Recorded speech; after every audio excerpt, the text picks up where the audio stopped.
አእምሯችን ውስጥ የሚቀመጥና አእምሯችንን የሚበጠብጥ አይነጠላ በሚል ርዕስ ክፉ መንፈስ አእምሯችን ውስጥ በመቀመጥ ብዙ ነገራችንን እንዴት እንደሚያበላሽና እንደሚበጠብጥ ተንኮሉን እንመለከታለን። የቅዱሳን አምላክ ምስጢሩን ይግለጽልን። የወለላይቱ እመቤት ልጆች ርኩሳን መናፍስት በሰው ልጆች አካላት ውስጥ በተለይም አእምሮና ልቦና ውስጥ በመግባት ነው ማንኛውንም ተንኮል የሚፈጽሙት። ሰው አእምሮን በአጋንንት ከተያዘ ሙሉ አካሉና ሕይወቱ ተያዘ ማለት ነው። አጋንንት የሰው ልጅን አእምሮ በሶስት መልኩ ነው የሚይዙት። አንደኛው ሙሉ ለሙሉ በመቆጣጠር የሰውን አእምሮ በማሳጣት ለእብደት መዳረግ ነው። ሁለተኛው ግማሽ አእምሯችንን በመያዝ ወሰድ መለስ እንደ መኪና መብራት ቦግ ብልጭ እያደረገን የህይወት አቅጣጫችንን በመቀየር ከራሳችንና ከሰው ጋር በማናቆር በሌለንና በሌላ ማንነት የሚያኖረን ስልቱ ነው። ሶስተኛው ብዙዎቻችን ልብ የማንለው እየተታለልን የምንኖረው በተለይ ለኛም ለሰውም ራሳችንን እስክንመስል ድረስ መንፈሱ ከኛ ጋር ተመሳስሎ እኛኑ መስሎና አህሎ የሚኖረውና የሚፈትነን ስልቱ ነው። ከሁሉም የሚጎዳው ሰው በፍጹም ሊረዳንና ሊረዳን የማይችለው ደረጃ ላይ የምንደርሰው ከኛ ጠባይ ጋር በመዋሃድ ራሳችንን መስሎ በመኖር የምንፈልገውን ሳይሆን የማንፈልገውን እያሰራን የኛ የምንለውን እያሳጣን የሚጫወትብን ተንኮሉ ነው። በብሉይ ኪዳን ስለ ክፉ መንፈስ በግልጽ ሰውን እንዴት እንደሚፈትን ከታየበት ክስተት አንዱ በእስራኤሉ ንጉስ በሳውል ሕይወት ነው። ሳውል እግዚአብሔር ከመሬት አንስቶ ከእስራኤላውያን በላይ አጉልቶ ያየው የመረጠውና ያነገሰው ሰው ነበረ። እስራኤላውያን ነብዩ ሳሙኤል በሸመገለ ጊዜ ንጉስ ስጠን ብለው አስጨነቁት። ይህ ሐሳባቸው ግን መልካም አልነበረም። እግዚአብሔርም የሳውልን ፍጻሜ ያውቅ ስለነበረ ሳሙኤል በዚያን ቀን ለእናንተ ከመረጣችሁት ከንጉሳችሁ የተነሳ ትጮሃላችሁ፣ በዚያን ቀን እግዚአብሔር አልሰማችሁም ብሎ ነገራቸው። ሳሙኤልም የሚቀባው ንጉስ ፍጻሜው መልካም እንዳልሆነ ቢነግራቸውም ህዝቡ እምቢ አለው። እንደ ፍላጎታቸው ንጉሰ መዓት ሳውልን አነገሰላቸው። በአንደኛ ሳሙኤል ምዕራፍ 8 ቁጥር 18 እስከ 22 መመልከት ይቻላል። በዚህ መንገድ የነገሰው ሳኦል አሞናውያንን ድል በመንሳት ህዝቡን ደስ አሰኘ። ነገር ግን ለእግዚአብሔር በመታዘዝ አልጸናም። በመጀመሪያ ፍልስጤማውያንን ፈርቶ የሳሙኤልን መምጣት ሳይጠብቅ መስዋዕትን በማቅረብ እግዚአብሔርን በደለ። ያልታዘዘውን መስዋዕት በማቅረቡ ከሳሙኤል ዘንድ መንግስቱ ተነጥቆ ለዳዊት እንደተሰጠ መርዶ ሰማ። ሁለተኛ በአማሌቅ ላይ በታዘዘ ጊዜ ለእግዚአብሔር በሙሉ ልቡ አልታዘዘም። እስራኤላውያን ከግብጽ የባርነት ህይወት ወጥተው ወደ ሀገራቸው ሲመለሱ አማሌቃውያን በመንገድ እያሸመቁ አደጋ እየጣሉ ያሰቃዩዋቸውና የመከራ መንገዳቸውን ያስረዝሙባቸው ስለነበረ አማሌቃውያንንና የአማሌቅን ንጉስ አጋግን እንዲገድላቸው እንስሳቶቹንም እንዲያጠፋ ቢያዘውም የተባለውን ሳይፈጽም አጋግን ከመግደል ይልቅ በመማረክ ከእንስሶችም የሰቡትን በመተው ለእግዚአብሔር ያለመታዘዙን አሳየ። ሳሙኤልም ለምርኮ ሳስተህ ለምን የእግዚአብሔርን ቃል አልሰማህም? ለምንስ በእግዚአብሔር ፊት ክፉ አደረግክ አለው። ሳውልም ሽምጥጥ አድርጎ የእግዚአብሔርን ቃል ሰምቻለሁ፣ እግዚአብሔርም በላከኝ መንገድ ሄጃለሁ ብሎ በገሃድ ሳሙኤልን ሳይሆን እግዚአብሔርን ዋሸ። የሚገርመው ሳውል እግዚአብሔር ያዘዘውን ሳይፈጽም እንደፈጸመ ቆጥሮ እግዚአብሔርን በምክንያት ለማስረዳት ሞከረ። ሳውል አጋግን አስቀምጦ የሰቡትን እንስሶች ከጓሮ አኖራቸው። የታዘዝኩትን ፈጽሜያለሁ፣ ግደል የተባልኩትንም ገድያለሁ አለ። ሳሙኤልም ሳውል የደበቃቸውን እንስሳቶች ግሳትና ጮት ሰምቶ መታዘዝ ከመስዋዕት ማዳመጥም የአውራ በግ ስብ ከማቅረብ ይመረጣል ብሎት ባለመታዘዙ ወቅሶት ንቆት ሄዷል። በመጨረሻም እግዚአብሔር ሳውልን በማንገሱ ተጸጸተ። ከዚህ በኋላ ነው አጋንንት የሳውልን ሕይወት በጭንቀት መጎብኘት የጀመረው። በሳውል ሕይወት አጋንንት እንዴት ያሰቃየውና ያስጨንቀው እንደነበረ ተጽፏል። ሳውልን የሚያስጨንቀው አጋንንት በራሱ ፍቃድ ለፈተና የመጣ ሳይሆን ከእግዚአብሔር ዘንድ የታዘዘ ነበረ። በሳውል ሕይወት ጣልቃ ገብቶ ያሰቃየው የነበረው አጋንንት ምቹ ጊዜ አግኝቶ ነው። ከሳውል ላይ የእግዚአብሔር ቅዱስ መንፈስ መነሳት ለአጋንንቱ ምቾት ሰጥቶታል። የእግዚአብሔር መንፈስ ከሳውል ሲርቅ አጋንንቱ ቦታ አገኘ፣ ሳውልንም በጭንቀት ጎበኘ።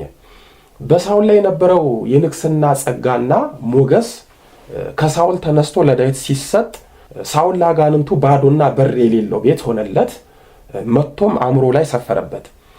የእግዚአብሔር ቅያሜ የሳኦልን መንግስቱን ጸጋውን አሳጥቶት ለአጋንንት አሳልፎ ሰጠው። አሁን ሳኦል ሞገሰ ቢስ ጸጋ ቢስ ሆኗል። ይጠብቀው ይመራው የነበረው ቅዱስ መንፈስ አሁን የለም። ሳኦል ነፍሱ ከጸጋ ተራቁታ እርቃኗን ሆናለች። በዚህን ጊዜ ነው ሳኦል ያጋንንቱ የጥቃት ሰለባ ሆነው። ወደ ኢዮብ የመጣው ሰይጣን ንብረት አጥፊ ልጆችን በሞት ገፊ ሆኖ ነው ለፈተና የመጣው። በኢዮብ ላይ ግላዊና ቤተሰባዊ ውድመትን ያደረሰው ሰይጣን በቅዱስ ኢዮብ የቅድስናና የጽድቅ ሕይወት መጠን የታዘዘ ነበረ። ኢዮብን የፈተነው ሰይጣን እግዚአብሔርን ልፈትነው ብሎ ጠይቆ ነው።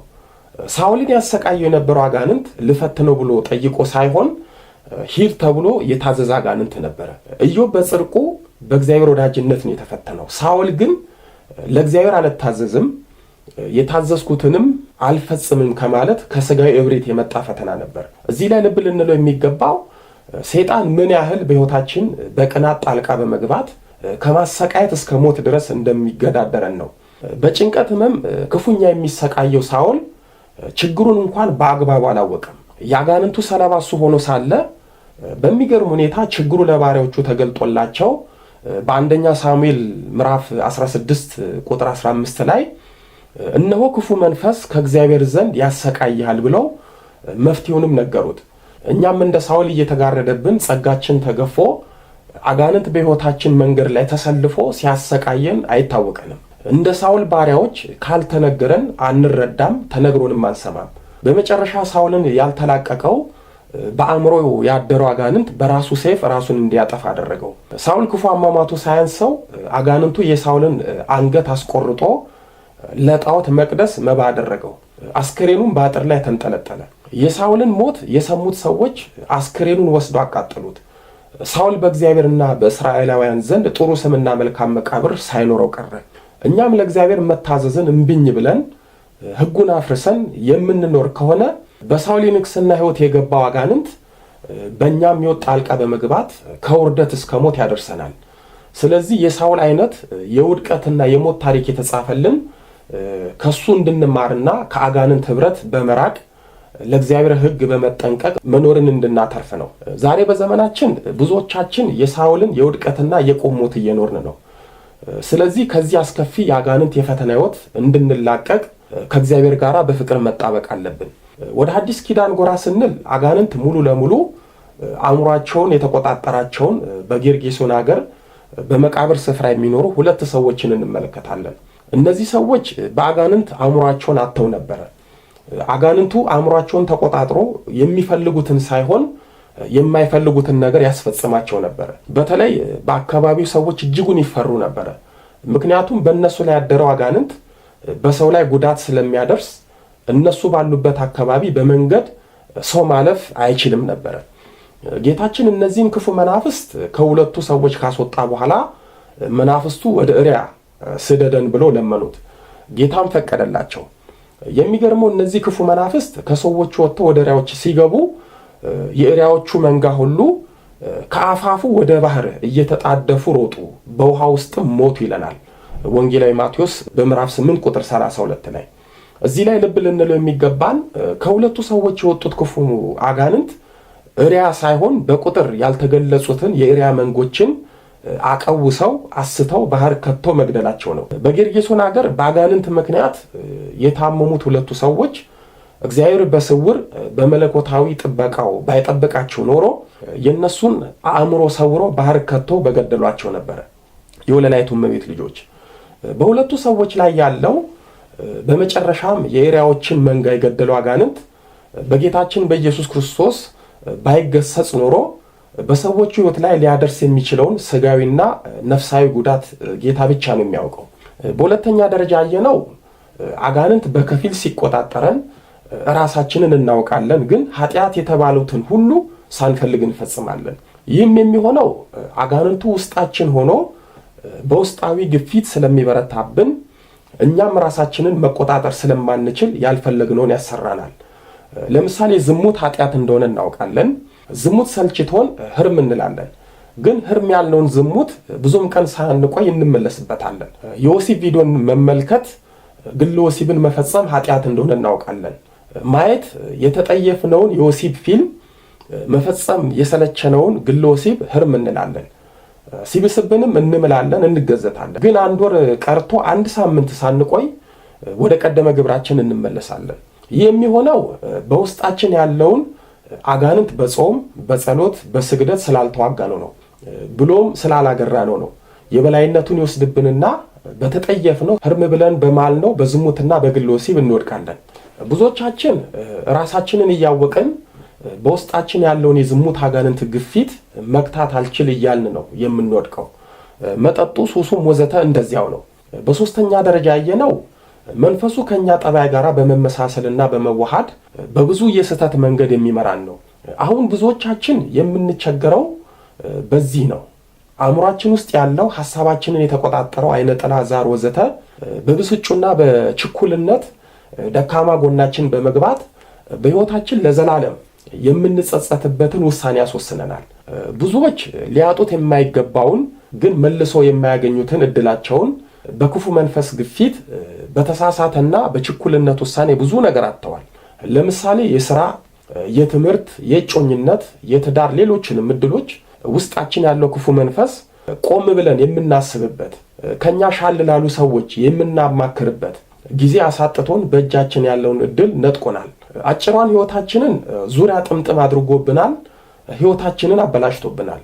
አጋንንት አእምሯችንን ሲቆጣጠረን ችግራችንን ለሰው እንኳን የምናማክርበት ጊዜ ሳይሰጠን በራሳችን እንድንወስን አድርጎን በእጃችን ያለውን መልካም ነገርና ሕይወት ያሳጠናል። ሁሌም እኛ ትክክል ነን ብለን ነው የምናስበው። ስህተት መሆኑን የምናውቀው ስናበላሽና ስንነጠቅ ነው። የወለላይቱ እመቤት ልጆች ርኩሳን መናፍስት በተለይ ከጠባያችን ጋር ተመሳስለው ተዋህደው መኖር ከጀመሩ ሁሌም ሕይወታችን አንድ ወደፊት አምስት ወደ ኋላ ነው። እንጀምራለን፣ አንጨርስም። እንራመዳለን፣ አንሮጥም። እንሮጣለን፣ የትም አንደርስም። ሕይወት ለኛ ጅማሬ እንጂ ፍጻሜ አይኖራትም። ሐዘን እንጂ ደስታ አይኖራትም። የምትሰጠን ሳይሆን የምታሳየን፣ የምታቁለጨልጨን ነገሯ ይበዛል። ሕይወት ለሰዎች የአስፓልት ለኛ ግን የኩርንችት መንገድ ነው የምትሆንብን። ለዚህም ነው አንዳንዶች በተፈጥሮ ጥሩ ዕውቀት ብልሃትና ጥበብ ኖሯቸው በያዙት ነገር እንዳይጠቀሙ አጋንንቱ አእምሯቸውን ጠፍሮ ይዞ በማስጨነቅ ለእብደት የሚዳርጋቸው። አይነ ጥላና ሌሎችም ርኩሳን መናፍስት አእምሯችንን ከተቆጣጠሩ ጠባያችንን በመቀየር ነጭናጫ፣ ብስጩ፣ ቆም ብሎ ለማሰብ ሳይሆን ቸኩሎ ለመወሰን፣ ለከፍተኛ ራስ ምታት፣ ለአእምሮ መዝገም፣ ለመርሳት በሽታ ይዳርጉናል። ይህ ብቻ አይደለም፣ ቅዱስ የሆኑ ሐሳቦችንም ማሰብ ይሳነናል። አንዳንድ ጊዜ ሰዎች ሳይፈልጉ ቀኒታ፣ ተንኮለኛ፣ ነገረኛ፣ ምቀኛ ይሆናሉ። ይህ የሚሆነው አእምሯቸውን እነሱ ሳይሆኑ መናፍስቱ ስለሚያዙበት ነው። ሰው አእምሮ በመናፍስት ሲያዝ ግትር ይሆናል። እሱ ያሰበው፣ እሱ የተናገረው፣ እሱ ያቀረበው ሐሳብ ቅዱስ፣ እሱ የተቸው ሰው፣ እሱ የጠላው ሰው ሁሉ ለእርሱ ርኩስ ነው። ቅድስና የሚጀምረው ከአእምሮ ነው። አእምሮ ቅዱስ ሲሆን ሰውነት ቅዱስ ይሆናል። አእምሮ ቅዱስ ሐሳብን ሲያስብ ሰውነት ይተገብራል። ከሦስቱ ንጽህናዎች አንዱ የሐልዮ ወይም የማሰብ ቅድስና ነው። ለዚህም ነው እመቤታችንን በአባታችን ሆይ ጸሎት ውስጥ በሐሳብሽ ድንግል ነሽ የምንላት። የወለላይቱ እመቤት ልጆች ሁሉም ኃጢአቶች በሐሳብ የሚታቀዱት ለመተግበር የሚመቻቹት በአእምሮ ውስጥ ነው።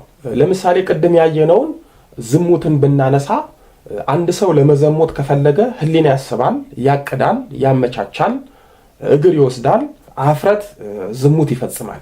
ስለዚህ በዚህ የመዘሞት ኃጢአት ውስጥ ትልቁን ድርሻ የሚወስደው አእምሮ ነው። ስለዚህ የዝሙት አጋንንት እኛን ለማዘሞት በስሜት የሚነዳን ዘሙቱ ዘሙቱ የሚለን ሀፍረታችን ላይ ሆኖ ሳይሆን አእምሯችን ላይ ሆኖ ነው። አእምሮ ሲረክስ ነው ሰውነት የሚረክሰው። ለዚህም ነው ቅዱስ ጳውሎስ ለቲቶ በጻፈው መልእክቱ ላይ በምዕራፍ 1 ቁጥር 15 ነገር ግን አእምሯቸውም ሕሊናቸውም ረክሷል ብሏል። አጋንንት የሰው ልጅን አእምሮ ሲቆጣጠር ሰዎች የአጋንንት የጥፋትና የኃጢአት ሰረገላ ይሆናሉ። የሚፈልጉትን ሳይሆን በቀላሉ የማይፈልጉትን ነገር ይፈጽማሉ።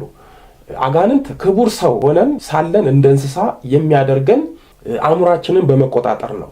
ቅዱስ ዳዊት በመዝሙር 49 ቁጥር 20 ላይ አእምሮ የሌለው ክቡር ሰው እንደሚጠፋ እንስሳ መሰለ ያለው አእምሮን በአጋንንት ለተነጠቀ ሰው ነው።